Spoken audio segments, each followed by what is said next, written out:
सुगंध 1 से 10वीं कक्षा पाठ्यपुस्तक से लोकगीत निबंध।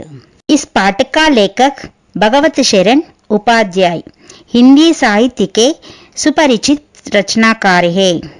इस पाठ का विधा निबंध। निबंध का अर्थ बांधना। सुंदर और उचित शब्दों के द्वारा भावों की प्रस्तुत करना ही निबंध है। इनका जीवन परिचय। इनका जन्म सन 1910, मृत्यु सन 1982 अगस्त। जन्म स्थान उत्तर प्रदेश राज्य में बलिया प्रांत से उजियारीपुरी गांव।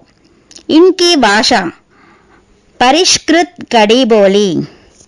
इनकी विशेषताएं। इन्होंने कहानी, कविता, निबंध, बाल साहित्य और रिपोर्टाज में अपनी विशेष छाप छोड़ी है। इनकी रचनाएं। विश्व साहित्य की रूपरेखा, कालिदास का भारत, टूटा आम और गंगा गोदावरी आदि इनकी प्रसिद्ध रचनाएं हैं। लोकगीत का विषय प्रवेश। लोकगीत अपनी लोच, ताजगी और लोकप्रियता में शास्त्रीय संगीत से भिन्न है। लोकगीत सीधे जनता के संगीत है। ये घर, गांव और नगर की जनता के गीत है।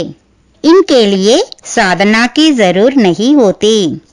लोकगीत त्योहारों और विशेष अवसरों पर गाए जाते हैं। स्त्रियों ने भी इनकी रचना में विशेष भाग लिया है। ये गीत बाजों की मदद के बिना ही या साधारण ढोलक, झांझ, करताल, बांसुरी आदि की मदद से गाए जाते हैं।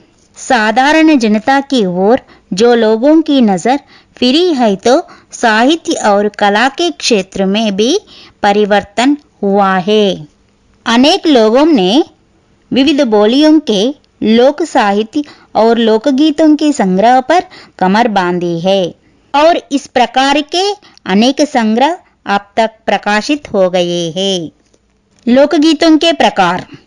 लोकगीतों के कई प्रकार हैं। पहला, ओजस्वी और सजीव। यह इस देश के आदिवासियों का संगीत है। मध्य प्रदेश, दक्कन, छोटा नागपुर में गोंड कांड, भील, संताल आदि फैले हुए हैं। इनके गीत और नाच अधिकतर साथ साथ और बड़े बड़े दलों में गाए और नाचे जाते हैं। 20-20, 30-30 आदमियों और औरतों के दल एक साथ या एक दूसरे के जवाब में गाते हैं। दिशाएं गूंज उठती है। इनकी भाषा के संबंध में कहा जा चुका है कि ये सभी लोकगीत गांवों और इलाकों की बोलियों में गाए जाते हैं। इसी कारण ये बड़े आह्लादकार और आनंददायक होते हैं। राग तो इन गीतों के आकर्षक होते हैं। इनकी समझी जा सकने वाली भाषा भी इनकी सफलता का कारण है। दूसरा, सिरजती लोकगीत। अनंत संख्या अपने देशों में स्त्रियों के गीतों की है। सिरजती लोकगीतों को अधिकतर औरतें ही गाती है, पर इन गीतों का संबंध विशेषतः स्त्री से है। इस दृष्टि से भारत इस दिशा में सभी देशों से भिन्न है, क्योंकि संसार के अन्य देशों में स्त्रियों के अपने गीत मर्दों या जनगीतों से अलग और भिन्न नहीं है, मिलजुले हैं। अनेक कंठ एक साथ फूटते हैं, यद्यपि अधिकतर उनमें मेल नहीं होता। फिर भी त्योहारों और शुभ अवसरों पर वे बहुत ही भले गाते लगते हैं। गांवों और नगरों में गायिका भी होती है, जो विवाह, जन्म आदि के अवसरों पर गाने के लिए बुला ली जाती है। सभी ऋतुओं में स्त्रियां उल्लासित होकर दल बांधकर गाती है, पर होली, बरसात की कजरी आदि तो उनकी अपनी चीज है। जो सुनते ही बनती है। यूरोप की बोलियों में अधिकतर मैथिली कोकिला विद्यापति के गीत गाए जाते हैं।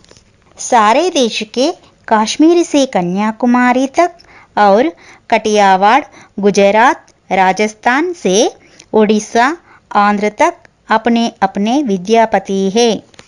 और तीसरा गरबा लोकगीत। अधिकतर उनके गाने के साथ नाच का भी पुट होता है। स्त्रियां ढोलक की मदद से गाती है। गुजरात का एक प्रकार का दलीय गायन गरबा है, जिसे विशेष विधि से घेर में घूम घूम कर औरतें गाती है। साथ ही लड़कियां भी बजाती जाती है, जो बाजे का काम करती है। इसमें नाच गान साथ साथ चलते हैं। सभी प्रांतों में यह लोकप्रिय हो चला है। इसी प्रकार होली के अवसर पर ब्रज में रसिया चलता है, जिसे दल के दल लोग गाते हैं, स्त्रियां विशेष तौर पर। लोकगीत के प्रतीक। गांव के गीतों के वास्तव में अनंत प्रकार है। जीवन जहां इटला इटला कर लहराता है, वहां बला आनंद के सूत्रों की कमी हो सकती है। उद्दाम जीवन के ही वहां के अनंत संख्यक गाने प्रतीक है।